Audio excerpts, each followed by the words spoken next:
Well, thank you very much. I am Mei Lee, and joining me, of course, is Hepin Im. She is the president and CEO of FACE, which stands for Faith and Community Empowerment, LA. And Hepin, welcome. But I want to share with everyone the fact that we have a personal connection that goes way back. All right, everyone, listen to this. Hepin and I, we went to college in the Bay Area at the same time.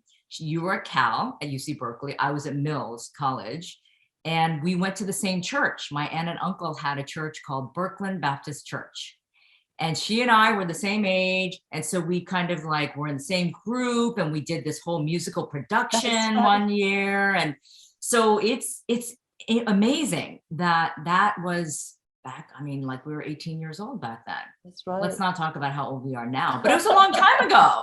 Good to see you. Good to see you as well. Good to see you as well. So let's first talk about FACE and why you became so involved, not just in FACE, but particularly focusing on Saigo, the LA riots, and commemorating that, you know, at 25 years now, it's going to be 30 years. Why personally for you have you been so committed to this story? Sure. So I run a nonprofit called Faith and Community Empowerment, or FACE, and we say we strive to bring the face of God through service and lift those who are faceless. Part of my story is my parents being in ministry. They did all the stuff that pastors do, but they also ended up really becoming unpaid social workers because so much need was there in the congregation. And just like many ministers, they become first responders when people are in trouble. Yeah. And so with jobs, housing, driver's license, mother-in-law, daughter-in-law, whatever problems, right, they were there to do so. And for what they did have, they did great. But I still saw their struggle. And in my heart, I always carried this desire, could there be a better way? And when I grew up, I got to know a pastor at First AME, a very prominent African-American church here in Los Angeles. And they were doing the very same things my parents were doing, but because they had created an affiliate nonprofit, now they could partner with everyone. And so their offering was $3 million, but they brought in an additional $12 million. Wow. So obviously they could pay their workers, unlike my parents, but also their impact was so much greater. Right. And in addition, what I noticed that was very powerful and I think relevant to us as Korean Americans or Asian Americans is the fact that because of the partnership, the partners had a stake in seeing the church's success. And so they were lauding the work of the church in rooms and places where usually God, church, or communities of color are rarely mentioned. And suddenly the church's reputation, welcome, and influence grew. And when they were invited, when important decisions were being made, they were invited into the decision-making room. And I thought, wow, this is an amazing model, right? God gets honor, people get help, you get paid, and you're welcomed and you're influential and you're invited into the room. Right. And particularly, I see that for Asian Americans, a lot of times we are missing in those decision-making rooms. Oh, yes, for sure. And during the LA riots, where out of all the businesses that were destroyed, 2,300 were Korean American. That represented 65% of all the businesses that were destroyed. Right. And when we were kicked out and crying, I saw that we were crying alone and no one there to cry with us. Well, not just crying alone, Hepin. I mean, there was no services that were coming to the rescue.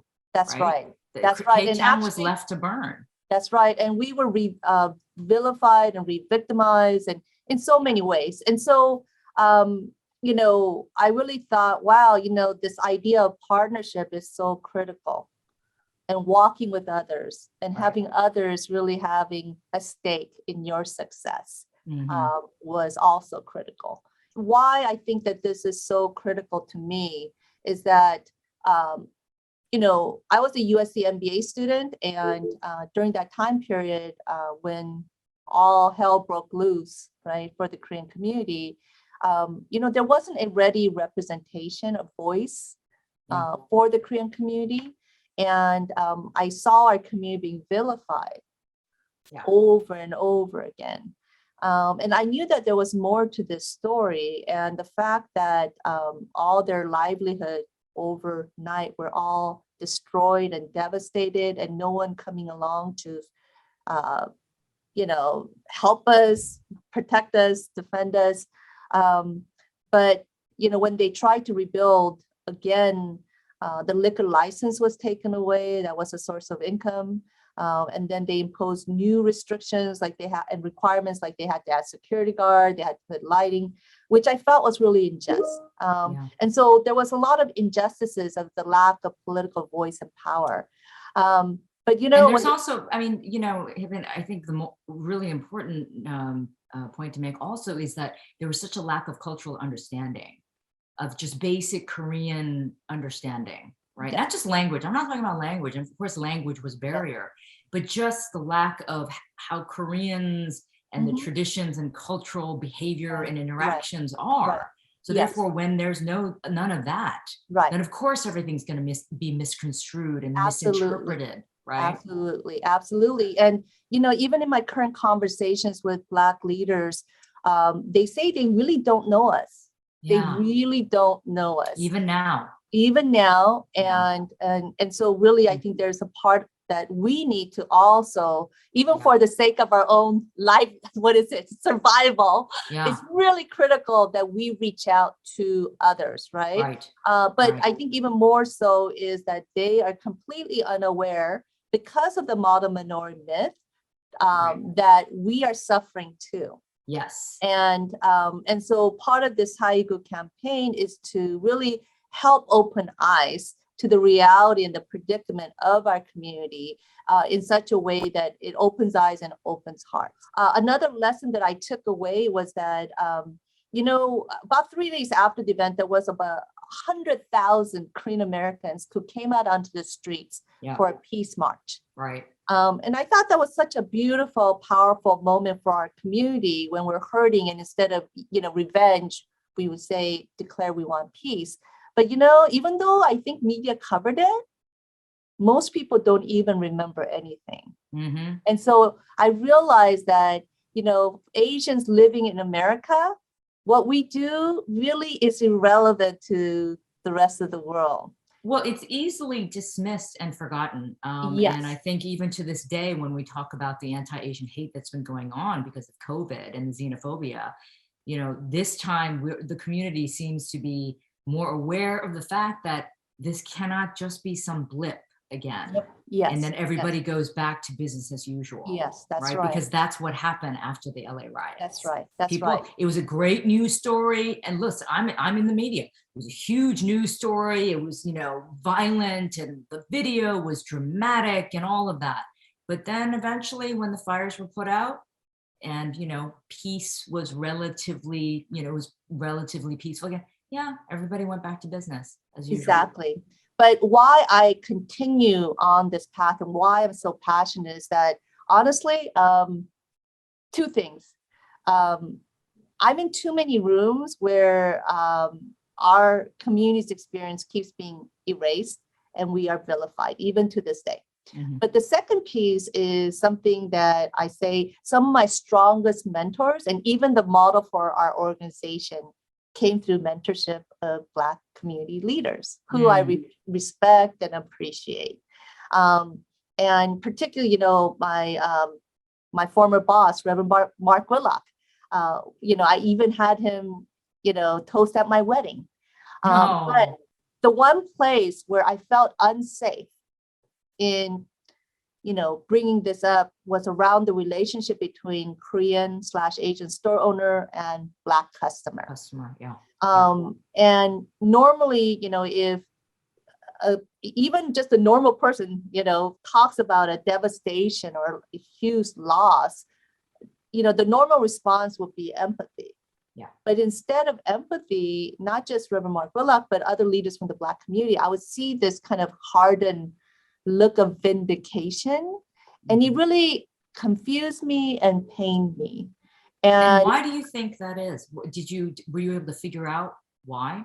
I really sought understanding, partly because I felt like someone who had a boyfriend whose parents didn't approve. Okay. where I really saw the beauty in both, and I cared for both, and I wanted them to see each other and like each other, and especially my parents to approve of my Right. boyfriend, right? Right. And so in that way, I came to this aha moment that there's a certain narrative that's being told and perpetuated in the Black community that puts these store owners in the category of evil. Mhm. And when you do violence on evil, Yeah. you're actually a hero. If I punch a bank robber, Mhm. I'm a hero. I mean, if Right. I normally punch anyone else, I'd be the bad person. But if I punch a bank robber, I'm a hero, right? Mhm. And Mhm. that's what I came to realize. And some of these narratives, which is a lot of misinformation, Mhm. is one that we have really worked to, I guess, enlighten that it is misinformation. So some of the accusations are that the store owners are exploiting Right. and The Black profiting, communities. Yeah. right? Right. And that they're racist, Right. and that they stole business opportunities from the Black community because we get special loans that they don't get. So first of all, my husband was a business broker, $150,000 liquor store, after expense, but before payroll, nets about $2,000 to $3,000. Yeah, I'm margins are thinking, oh, so, yeah, no, I remember reading about this. The margins are so thin when it comes to those exactly. small mom and pop stores. Yes. And you know Yeah. what's even sadder is the fact that it's not, it doesn't cover just one person's salary. That's supposed to cover four person's salary because of the long hours from 7 a.m. to 2 a.m. And Right. you need someone at the cashier, you need someone to be stocking. So you need two people, two shifts, that's four workers. Mhm. But with $2,000, $3,000, even for one person, it's not sustainable, but with four. And so what happens is that people take on two shifts and use family labor Yeah. to make it somehow sustainable. I don't think it's sustainable, but their other options are worse. And so that's how they do it. And then on top of that, there are no loans. There Yeah. are, please tell me, because that's my job, to tell the community of resources, right? Right. Doesn't Right. exist. No. Even my father-in-law, he earned his business by basically getting a referral fee from an immigration attorney and got a business loan, the business owner to carry the loan, and he got some Korean bank to lend the money. Studies show that there's more Asian-owned businesses when there's Asian-owned banks. And I know in the Korean community, Korean banks were established because no one would lend to the Korean community, right? Right. But the other part that I think people are unaware is that this is a very dangerous job. It has the second highest rate of being killed Right. while working. Number one is taxi driver. The number two is a convenience store employee. So you could just imagine for these store owners, they're working backbreaking hours, right? No vacation, no holidays. Right. They're using all their family labor, free Yeah. labor. Yeah. And it's a very dangerous job where they're being assaulted and even shoplifted. And, even when we talk about the LA riots, the story of Sun Ja-do and Yes. Latasha Harless comes Right. over and over again. That's superimposed. Although, it's strange because it was about Rodney King and the unjust verdict that came with the acquittal of the police officers. But the media, all year long, they played the beating of Rodney King, and all year long before the final outcome had the shot of Sun Ja-do killing Latasha Harlins, in the back, right? Right. So over and over again. Just for people to, what we're talking about is that was the case of the Korean store owner, Sun Ja-do, who shot a teen because she thought she was shoplifting and killed her. And that really caused, that just caused an explosion. And the fact that she didn't have any jail time. And so, right. again, Right. this was going all the same period. That's right. And so when the verdict came out, all that anger got It was redirected. a powder keg. Yeah, it was a powder keg just waiting to explode. And the Rodney King verdict was exactly that. Yes. Yes. Right. Yeah. And so again, at the end of the day, that whole situation was tragic. Latasha Harlan should never have been shot and killed. And so that is, again, a very tragic situation. At the same time, I think that we need to know, it's kind of like, if a woman kills her husband, she should never kill her husband. But if you understand the context in which maybe there have been years of, physical, emotional, and mental abuse, maybe even financial abuse, and, she gets to this breaking point where she plots and kills her husband, I think it's too late for that woman who committed that crime. But perhaps if society understands the context in which women living in marriage may face those crises and situations, maybe we may have a better chance of coming with better solutions. Yeah. And so even with Sunja-do, I read in the case notes, the trial case notes, that she had faced over 40 shoplifting incidents per week. If I'm making $2,000 to $3,000, every dollar is precious. Yeah. And even if I am facing one shoplifting incident per week, I think that would still be traumatizing. But 40 a week, I think that would be just like, Yeah, you're pushed to your breaking point in every way. Yeah. But that's not the worst. Actually, their store had been burglarized 30 times. And their threats of having their store burned 20 times. And her son's life was being put at risk and being threatened by gang members because he was about to stand as a witness in a trial against one of the gang members for robbing their store. That's right. So you could imagine the trauma upon which, this woman, Sunja-do, was, working in. And that's true not just of Mrs. Do, but also all the other store owners who are finding themselves in this situation. And but so let me give you the other argument that I'm sure you hear all the time. And I think this is why we have to have these conversations with, people from other communities, and not just like stay in our silos, which would be, the Black community may say, well, look, these Koreans are coming into our community, taking advantage of us, opening these stores, and they're making money, right? And like you just said, they're barely making money, right? Their margins are very thin, but they're still thinking they're taking advantage of us. And then on top of that, they're being rude.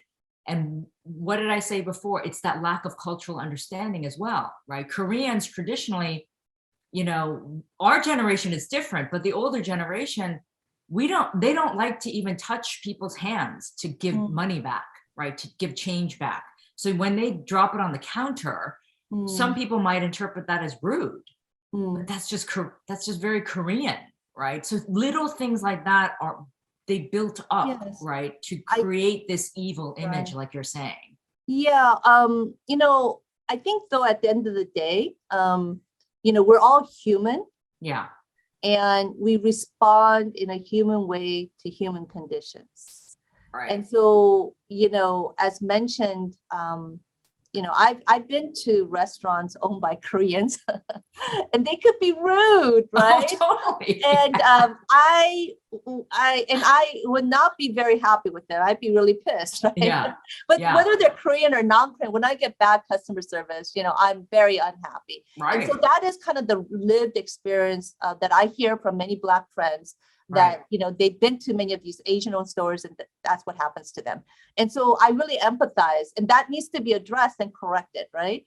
At the same time, I also want to say, I just can't imagine what store owner would want to spend their time, right, their busy day, following customers around.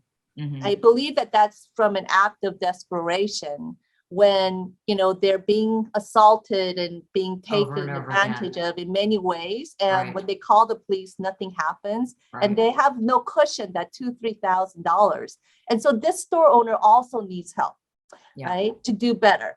And so, I often give the example of, yelling at someone in a wheelchair to jump. knowing that they're in a wheelchair is a very critical information, Yeah. right? But knowing it doesn't take away your need for them to jump. But knowing that they are in a wheelchair changes things up in terms of the conversation you have with them, but more critically, the solution that you come up with to have them jump, right? And I feel like the last 30 years, there's been this ignorance or, a lack of awareness that these store owners are in the same economic wheelchairs. Just even nationally, beyond Korean store owners, Koreans and Blacks have the same homeownership rate. People are shocked, but we have the same homeownership rate. Right. There's actually 7 other Asian subgroups that are even below the Black homeownership rate. And there's 12 Asian subgroups that are below the Hispanic homeownership rate. When things are doing well, or people are doing well, the first big major purchase beyond a car, right, is a home. And that's an indication of where they stand, where they are. But the fact that we have that same low homeownership rate says even today,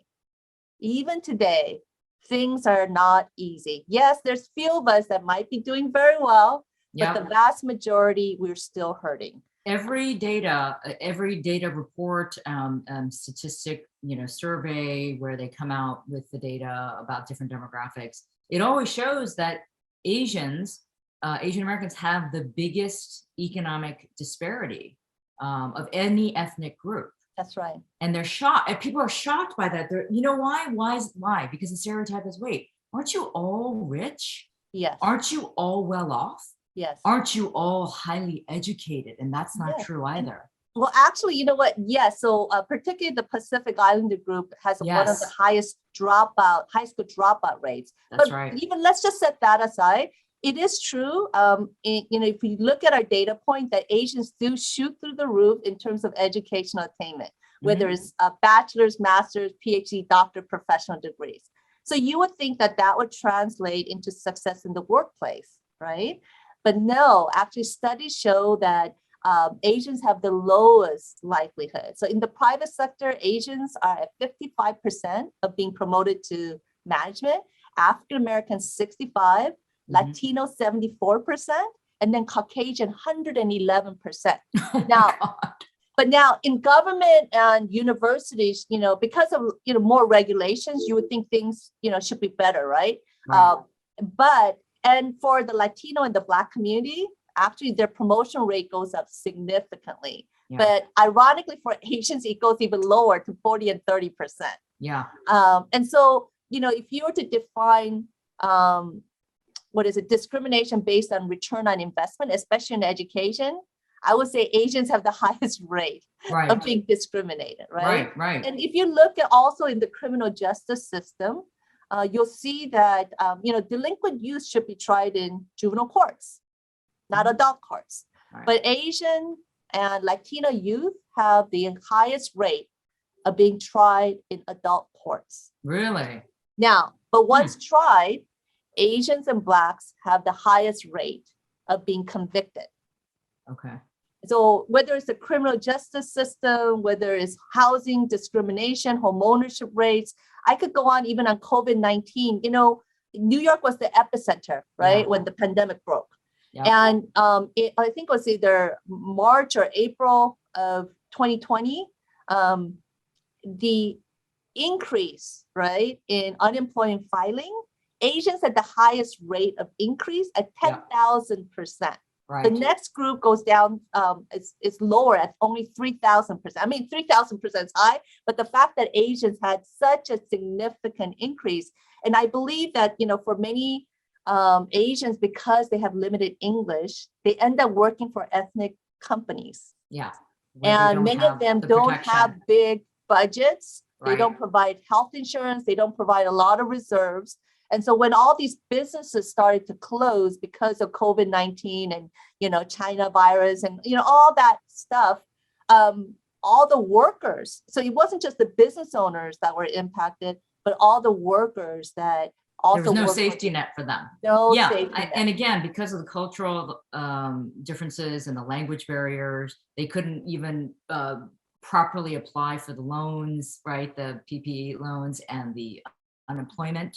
A lot of Asian businesses were affected because of COVID, because of the restaurants, Yes, right? that's Nobody right. wanted to go eat Asian food because they thought, oh my God, it's a bunch of COVID laden food.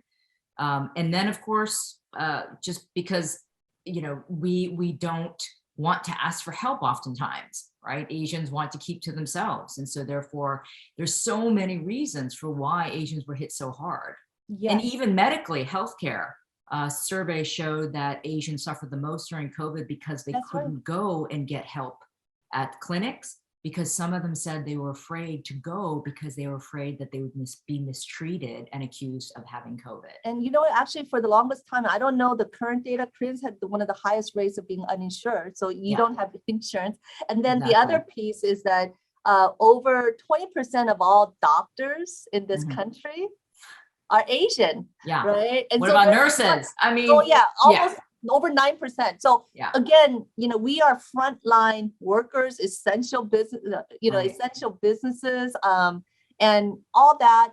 And yet again, there's repeated discussions about the sickening and killing of Black and brown lives, but no mention of the Asian community. Actually, May 2020, Asians had the highest death rate of COVID-19 in LA. Mm, But no one mm. ever talked about Nobody that, talked right? about In New that, York, yeah. actually, Chinese, Indian, South Asians, they also had one of the highest like death, infection, hospitalization rate as well. So really the aggregation of data, the aggregation of data of AAPI, where there's 20 countries, 50 groups, and 100 languages, Mhm. it's really ridiculous. Yeah. It's like throwing everyone at the kitchen sink Right. as well. And that's why there's this huge gap or disparity between those who have and those who don't. And so it really does disservice and injustice to the Asian community when they lump all of us together, Yeah. if and when As they the same. bother. Yeah, and so let's then talk about what is needed, to sort of break down all of these stereotypes and dismantle these long-standing narratives, such as the model minority myth, that makes most people think that Asians are all okay and we're doing fine, right? And then, of course, it creates that envy or jealousy because of this artificial stereotype, right? Yes. And then, of course, the lack of all of this information, the lack of understanding, the media doesn't talk about it, like as you said, and I completely agree with that, being part of the media. So there's so many layers to this, but from your position at FACE and having done this work for decades and obviously hosting this wonderful event to commemorate the 30th anniversary, what would you like to see more of being done that really truly can make a long lasting impact? Well, I think that first of all, as mentioned in prior sessions, like we're not on stage, we're not on talking points, we're not on PowerPoints. So inclusion is definitely one that we should all advocate for. So, we are actually partnering with the Korean Consulate as well as one of the LA Unified School District partners to develop an ethnic curriculum specifically on the store owner and the LA riots, right? Great. Dispelling some of the myths that I mentioned earlier. And I think that, I hope that the people who are listening will take some of these data points and share with, first of all, Korean/Asian community, because first of all, we need to know. I've been in many rooms where there's only a few handful of Asians, and basically, I don't hear them speak because probably most are oblivious to the fact that we are suffering like fellow other communities of color. And also we've been programmed to all think in this manner. That's right. Sort of like, oh yeah, Asians are over here, so you don't exactly. make any noise. Yes, exactly. And so in that way, I really invite you to first take the data points that we even shared today. There's a lot more on our website at facela.org. And, first study it, find other forums where you could educate fellow other Asian Americans. Second is build those relationships, reach out to other communities of color, especially the African American community. I believe that with years of history of slavery and being distant, that a lot of times they take our silence and our shyness and maybe even being insecurity as actually arrogance. Right. And so really, I really encourage each one of you to reach out, say hello, and build those relationships. And I have to say, some of my best mentorship opportunities, partnership funding opportunities have come by participating with other communities of color, including from the Black community. So it's actually something that's very rewarding. I mean, that's the thing, but we have more in common than we have, different, absolutely, right? And that's when you start having these conversations and learning about each other's histories and experiences. Yes, you're like, wait a minute. Yes, exactly. There's a lot in common. Exactly. And that is exactly what has happened in the circles, including, I mentioned my mentor, Reverend Mark Whitlock. Because of the Atlanta massacre and the growing anti-Asian violence, when that happened, he reached out and opened a window. And I had the opportunity to share my story. And he has turned 180 degrees. He even wrote an op-ed called Asian Lives Matter.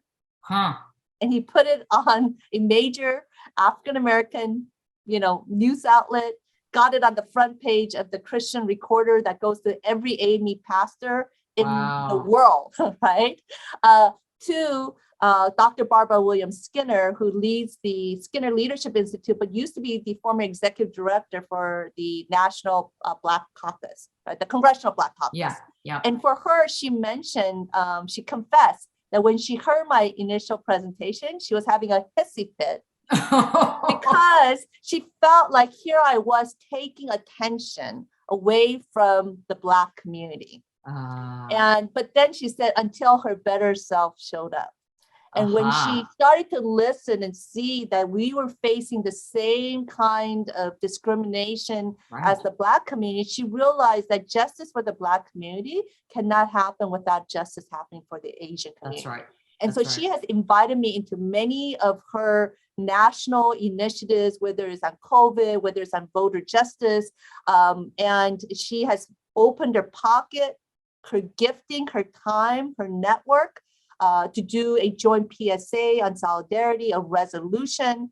And most recently, she reached out to say, hey, can we do an op-ed together to support the nomination of nominee Ketanji Brown Jackson? Oh, wow. So it's just been really like an amazing journey in the circles that I have been able to share these data points. Yeah, and that's all it took, was providing that opening for the conversation so that you can start educating each other, right? And building that empathy. Without information, without awareness, without an understanding of history, how can one even develop any sort of compassion or empathy? That's right. So for me as a professor at USC, developing a new course on the history of Asian Americans and media, that is, I feel like, that's my way of trying to, we need as many outlets and platforms, and media will play such a significant role. Exactly. Right? Exactly. And so again, I really, really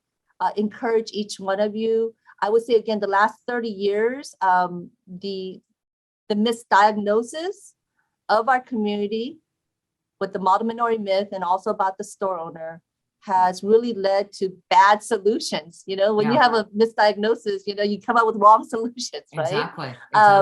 And again, that for the most part, what I've heard from Black leaders is, we just don't know you. We just don't know you. Yeah. And that leads to indifference. And absolutely. So again, I really, really encourage that each one of us know our own community, but also take time to reach out. And know our own stories well. So therefore you can be that communicator to your next door neighbor, your colleague, and then beyond. So Hipin, I of course we could keep chatting for hours on end, but I think our time is up. But thank you so much for sharing. And thank you for the work that you have been doing and you continue to do. I know you have been burning the midnight oil, organizing this whole event, and I know it's going to be a huge success. But keep on doing what you're doing, because I'm definitely proud of you, especially for, I've known you for a very long time. So it's great to see you doing and shining the way you are. So thank you so much. Thank you so much. And back to you, May. Okay. It's an honor.